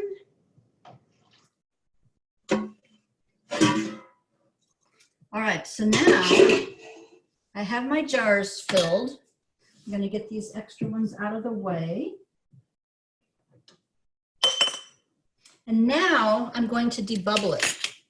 So I can use this debubbler here, but then one of the things that happens is if I stick it in here, it gets all wet, and then I turn it upside down, all the drippy stuff comes down. So what I like to do is take a chopstick. And so I'm going to take the chopstick, and what I'm doing is just releasing any trapped air bubbles on the bottom. And one of the things that's happening is, as I release the air bubbles, that space fills up with the brine, and then my headspace is larger because the brine is going down. So I'm going to put some more in here. So again, I'm just moving it from side to side. I'm not stirring it. I'm not agitating it because that would just add more air bubbles. So I'm just releasing trapped air bubbles inside. Go from the side into the middle. And now, since I used my chopstick, my headspace measure is not dirty. So my recipe calls for 1/2 inch headspace. That's this middle notch right here. So you can either put it inside or you can even put it on the outside if you don't want to get it dirty, and then eyeball it. And so this one is a little bit low. So I'm going to add a little bit more. And then I'll measure it again. And I've got, it just touches, so we're good there. This one I'm going to need to add more. I can tell that already just by looking at it. And then I'll measure it. And I've got a good 1/2 inch headspace there. This guy is definitely going to need some more. I released a lot of air bubbles in that one. And I'll measure it 1/2 inch and we're good to go. So now, I'm not always the neatest canner. And so one of the things you need to make sure that you do is clean your jar rims. And you want to have hot water. So I've got a paper towel and I have hot water right here so I can get it nice and hot. I'm going to put my glove back on and I'm going to just turn this, put the wet towel on the top, and I want to make sure that there's no product on the rim. And so I get it going, I get all of them cleaned, and then I'm going to put my rings on. And so with the rings, I think these are quite pretty, and maybe Vera will want to put them in the county fair. And so I have a cur jar. Actually, I've got ball lids and ball jars, and you want to line up the name of the product or the jar with it on the lid so that it looks like you spent the extra time to make it look beautiful. So we put our lids on, and then we put the rings on. You can put your finger on, and you can buy equipment to make them nice and finger tight. Like Vera said, you want to go till it's resistance and then a little bit more. There's another thing that you can do, and I'll do both of these this way. If you take a towel and you tighten the towel, and Vera was talking about this earlier, and so you use the towel to tighten it. When the towel just spins off of it, you've got it finger tight. So we use the towel to tighten it, spin it, and when the towel slides off, you've got it finger tight. So now we have our lids on here. I'm going to space them out a little bit in my canner.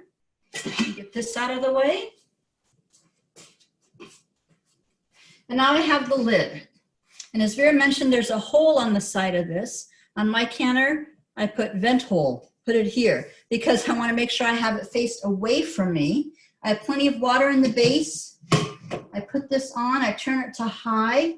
And then what's going to happen is I have water in the base of this. The water is going to boil. When water boils, it makes steam. The steam rises and it will fill this lid with steam. When it's completely full, it's going to be making steam, and so it's going to force the steam out of the little vent hole. And so at that point, when you've got a nice steady stream of steam coming out, 6 to 8 inches, as Vera said, then you know that you've got a pure steam environment and you can start timing. And so we have it set up to high. And then once we have that steam come out, we want to adjust the heat so we have a gentle boil.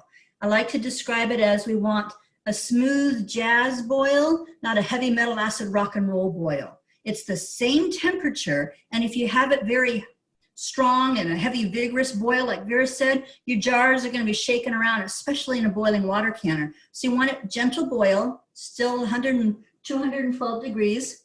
Oh, lock my cat up. Out you go. And once it starts to boil, or once we have the steady stream of steam coming out, it should coincide with the little sensor here with the little red needle up in the green zone for our elevation with the steam canner. But there's a lot of canners out there, steam canners, that don't have the temperature sensor. They will have 2 vent holes, and so when you have a steady stream coming out on both, then you know that you've got a full steam environment and you can start processing.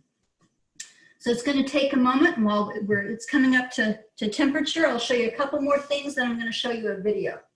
So one of the other things that you can make end of fall, if we think that far ahead, you often have a lot of green tomatoes. And one of the things you can do is you can pickle green tomatoes. They're fabulous. I've been using these in sandwiches instead of pickle relish. I just chop them up and in they go. It's kind of like a bread and butter pickle. There's some onions in there as well. So you can pickle your green tomatoes. There's a recipe on the National Center for Home Food Preservation for that. So Vera had talked about sugar and fruit pickles. So this is a spiced apple ring.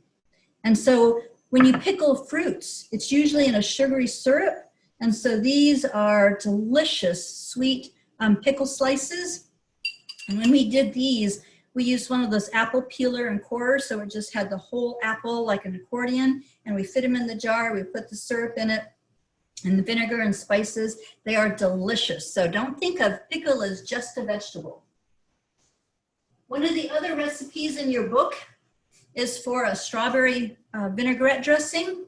And it's one of the easiest things you can make. And this is a perfect time to do it as the strawberries come out in season. So you take your strawberries, you soak them overnight in vinegar, and then you strain out that vinegar with the strawberry flavor. You measure it out, you mix it the equal amount with sugar, and you heat it and you can it. And then you have basically a fruit shrub mix. And so you can take this and mix it with sparkling water, and you have a fruit shrub that is delicious and so refreshing in the summertime. So that's in your handout as well. All right, so this guy is starting to steam. It's getting close. You can hear it going. I'm gonna get these things out of the way.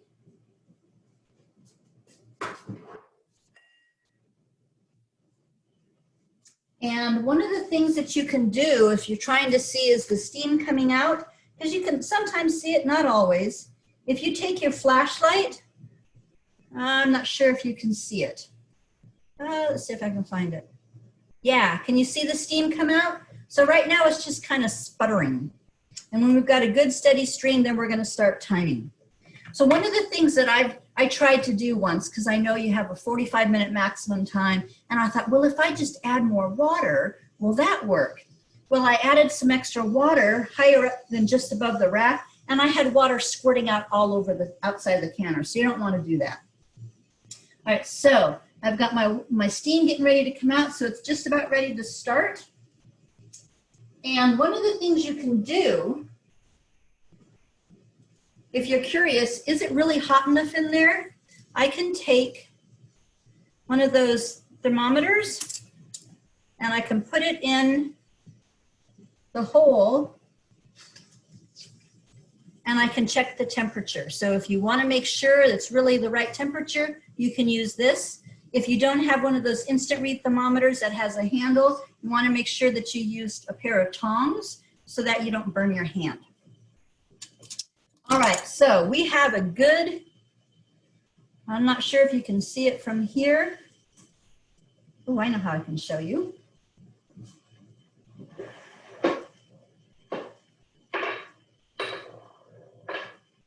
Let's see.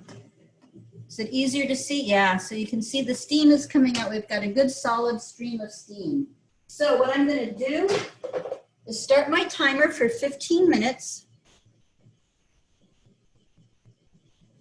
And then I'm going to turn the heat down. So now I have a gas stove, and I know that once I have a pure steam environment, it doesn't take a lot of heat to get it to stay at the temperature that I need it to. And also, if we look over here, I have the green zone and my needle is in there. You start timing, it doesn't need to be all the way to the end, it just needs to be in there. The key thing, like Vera mentioned, is the steam coming out. So this is gonna go for 15 minutes. And while that's processing, I'm gonna go ahead and start a video so that you can see how to can pickles. So I'm gonna share screen, share computer sound, go full size. And this is from North.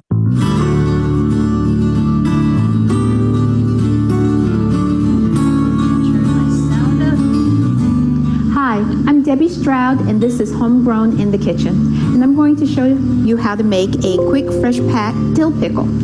your ingredients are important. We're going to start off with pickling cucumbers. You want to make sure you're using pickling cucumbers, not English or salad cucumbers, because the salad cucumbers are going to have a coating that's going to prevent the brining solution from penetrating into the cucumber.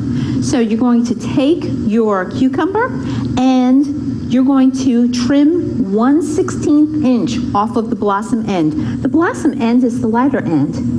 You just want to cut off 1/16 of an inch. Once you remove the blossom end, you're going to soak these cucumbers in a saltwater solution for 12 hours. At the end of this time, you're going to drain and rinse these cucumbers. The vinegar, I want to point out, is important. The vinegar lowers the pH for the cucumber. It preserves it and it helps to make it shelf stable. So we're going to add 1.5 quarts of vinegar to 2 quarts of water.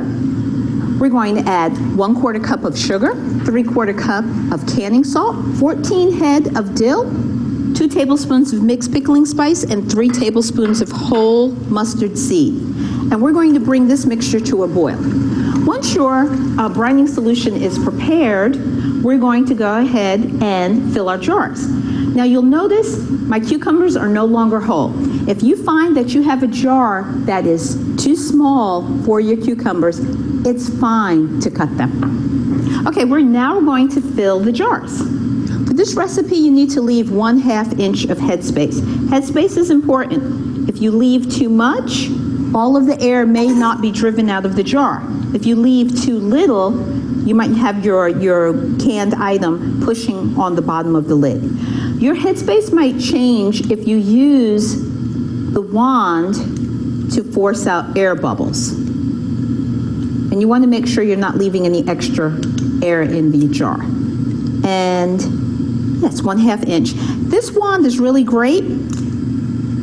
You can check with remove air bubbles at one end, and it has a graduated side to allow you to measure from 1/4 inch to 1 inch headspace. Once you've filled your jars, go ahead and make sure the rim is clean, and you're going to place your lid and your band and finger tighten. And you're going to place this into your hot water bath canner.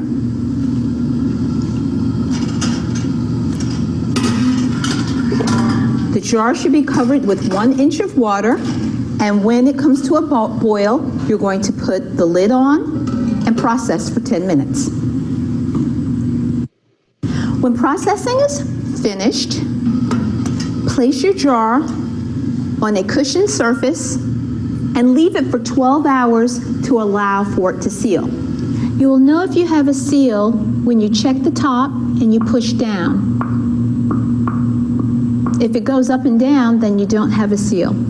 You can go ahead and reprocess, or better yet, stick it in the refrigerator and eat in a couple of days. When reprocessing, do so within 24 hours of initial preparation. You can find the recipe for these pickle foods on our website. I'm Debbie Stroud, and this is Homegrown in the Kitchen.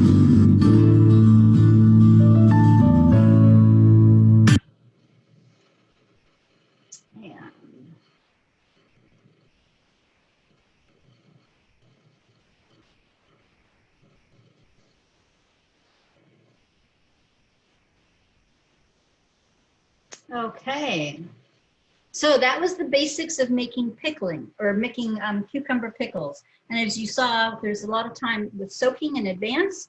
So it does take a little bit of pre-planning. Okay, so where was that was from North Carolina. And we'll make sure that we send the link to you. Robin, remind me, we can send the link to that after the class.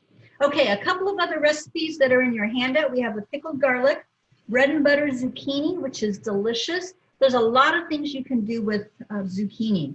We have the pickled asparagus, and I showed you a couple of jars of that.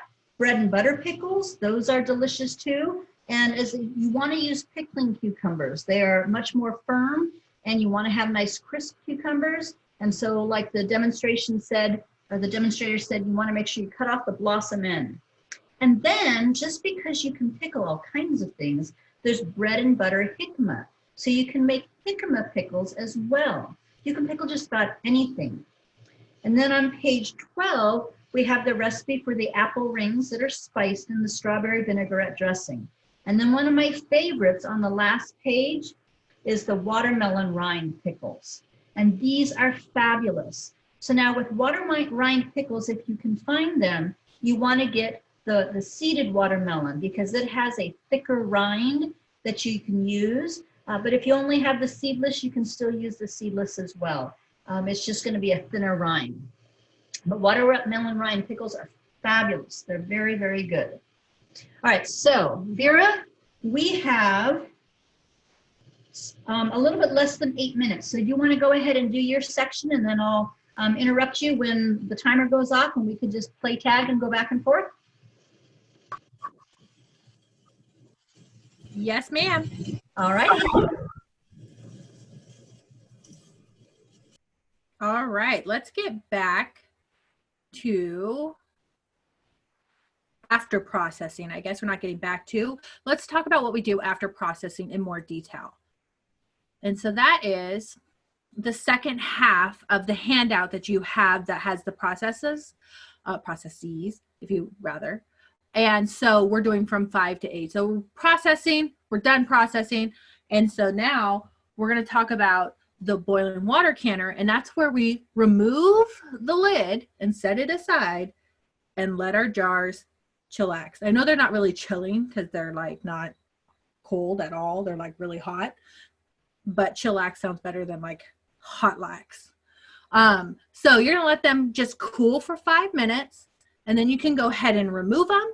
When you remove them, use your jar lifter.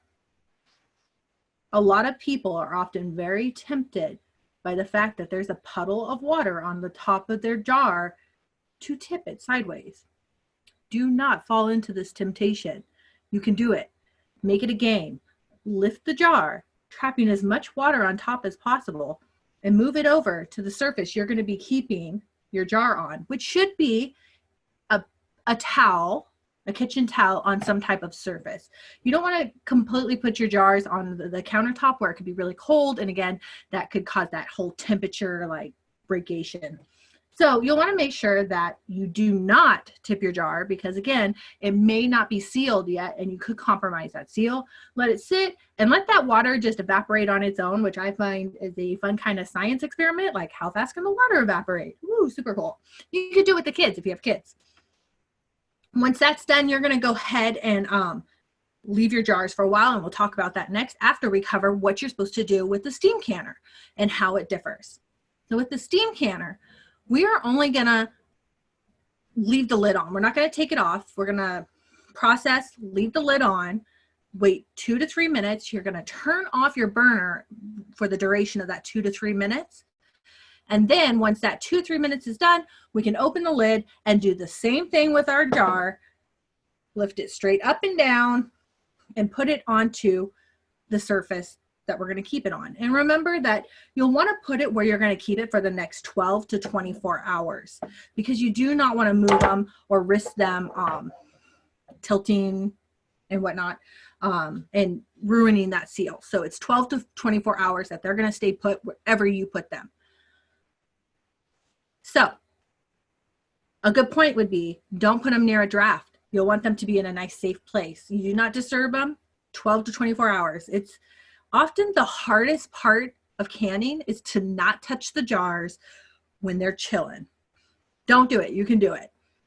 This is another reminder. The USDA does not, and neither does the University of California, recommend inverting jars. That means flipping them upside down. And I think you can figure out why. What's happening right now is I tilt this upside down and I didn't have the seal. Of course, the fluid could be getting right in there and compromising our seal. No, no, no. Now, how do you know that your jar is sealed? That's a good question. I have jar A here. Does that sound sealed to you? If you're thinking no, you are so correct. not sealed at all. All right, let's try another one. Ooh, that is a nice clear ringing sound. Is this one sealed? Yeah, it's sealed, right? It is sealed. So that's one way you can check. You can use the spoon method. It could be any metal thing. You can use a fork, a knife. You can use the I am holding the lid by the lid and it's not coming off test. Or you can look at your jar, and I'm going to show you the example with and without. So this one right here is not sealed. And you can see that slight movement and hear that clicking. That's not sealed. This one is sealed. There's no movement, and the only clicking you're hearing is my finger tapping it. So this one right here, sealed. Another indicator is that popping sound you hear when they and become sealed. That's a good indicator too, but you still want to double check by pushing down on it or doing the ringing. Now, what to do with your product when you're done, when you're storing it? Well, you don't want to store it without a label, like some bad master food preservers. You'll want to put that label on there.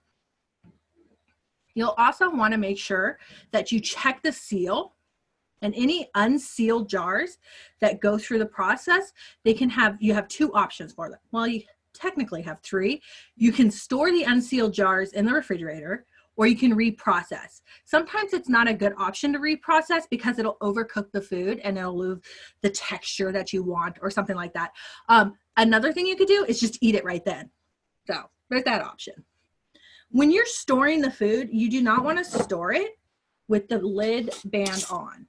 So you'll want to remove that band, and you can see that all the jars that I've been showing you don't have their rings on them because this is how they should be stored. You'll want to gently wash this again, just in case something got on to the ring, and make sure that it's clean. And this one's a little bit easier to see. So it's nice and clean. You'll dry it too. And then do the labeling, which I didn't. You want to see how good Sue is. This is her label. Not only did she label it and date it, she put in like where she got the grapes and Merry Christmas. Like, she is a rock star. So good job, Sue.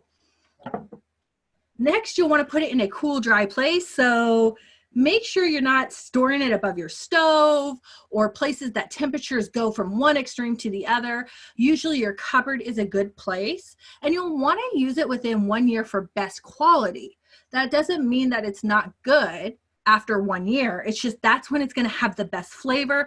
Jams and jellies, I find, or jellies particularly, last, the flavor lasts longer than that. But some of, like, I know my strawberry jam, after a year, it just tastes fine, but it turns like a brownish color, and you're like, I don't know if I want to eat that. So the visually appealing part of it kind of degrades a little bit. Vera, can I interrupt for a second, please? Yeah, actually, this is the perfect place for you to interrupt. Yay, because my timer's gone off, and so what I'm going to do is just turn off the heat. That's the easiest part, and then I'm going to set it for 2 to 3 minutes. I'm going to do just 2 minutes. And so we're letting it cool. Again, it's very, very hot inside that canner. And so we want to make sure that the jars have a chance to settle down. When you're making jams and jams, it gives the food a chance to settle down as well. And so you don't have as much fruit. But we want to just give the jars a chance to cool down, and then we'll take it out into the atmosphere. I have my jar lifter.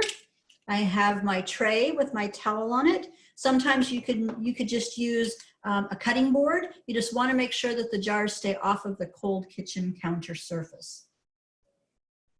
And let's see, what else? When I take this off, I'm going to open it away from me because it's very hot.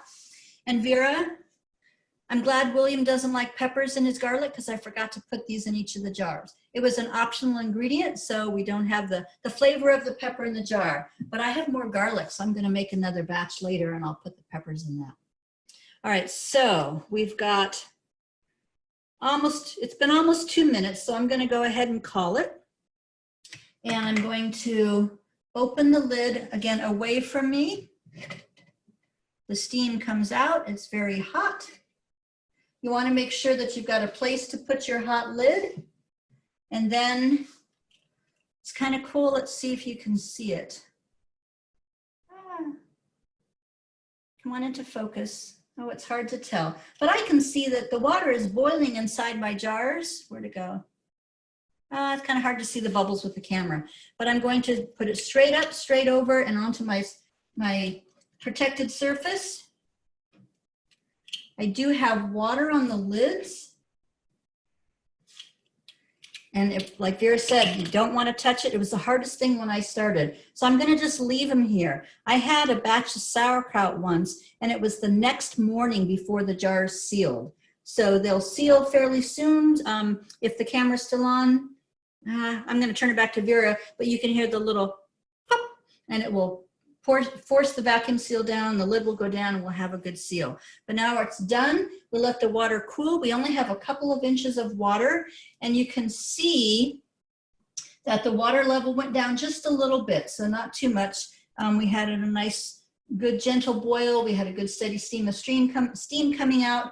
And at this point, if we're going to can some more, we would add more water in there. Otherwise, we let it dry, or if we're going to try and kill some weeds, you can pour the boiling water on the weeds.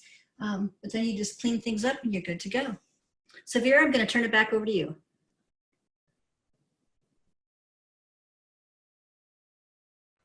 Great, thank you so much, Sue. We loved your demo. And I know William is going to love that garlic. I am not going to love his breath, but he will love that garlic. So back to the presentation, we already got through the end of what Sue just did. So now I'm going to tell you a little bit about my resources, and I'm also going to share some books that you can find safe recipes to use. So one of the books that I used is So Easy to Preserve. It's right here, and it's from the University of Georgia. It's a great book. It has a lot in here and it goes into detail. Great starter book right there. Another that I use frequently is the Ball Complete Book of Home Preservation or Home Preserving. And that's actually where this garlic recipe came from. So if you want to have your own version with a lot of other recipes, you could buy this book. I do have a caveat to the Ball book. This is the 2012 edition, I believe, and the edition after this, the 2015 edition, does have some recipes that they haven't shown the science for. So we do definitely recommend getting the older one. All the recipes in here have been proven. And a side note to that, the Ball Blue Book, this one right here, is another one that there are some cautionary recipes in here. So if you take your knowledge that you learned from tonight, you can use this and know which ones are not okay. So like if it says make salsa and use lemon juice, not the concentrated, but from a lemon, then you know that you're not going to do this. And I'm so sorry that my goat is crying in the background. My husband is not a very good goat sitter. The last thing I have here is a complete guide to home canning. This is produced by the USDA and has lots of really good safe recipes for you to use. So at this point, I'd like to add, yeah. Vera, can you go back to your resource slide? Yeah. Oh, there. So the link for the National Center for Home Food Preservation, if you go there and go into the publications section, you can actually download the USDA Complete Guide to Home Canning in a PDF version, so you can get the thing for free. Yeah. I had 2 jars sealed so far. I'm leaving the microphone on just in case another one pops. Okay. So anyway, so that's our resources. We also have, do we have stuff available on our website? We most often hand out stuff in our classes. So when we are able to hold classes, you should come attend those. But the National Center for Home Food Preservation also has a lot of recipes. So that's a really good place to start, and they're all free. If you go to our website, we have a collection of articles from the last 10 years that were published in the newspaper that have suggestions and tips. And we have a lot of resources to different food safety sites and different recipes and extensions. There's a lot of good information. So check it out. Now, this is the time when you can unmute yourself and ask me a question. I'd like you to do it by raising your hand, though, or putting it in the chat pod if you cannot get sound. And also, just before we start, please don't forget to fill the survey out after the class. I believe Robin is planning on putting it into the chat pod right now, so you'll have it there, but it'll also be included on an email. So, may I have your questions, please?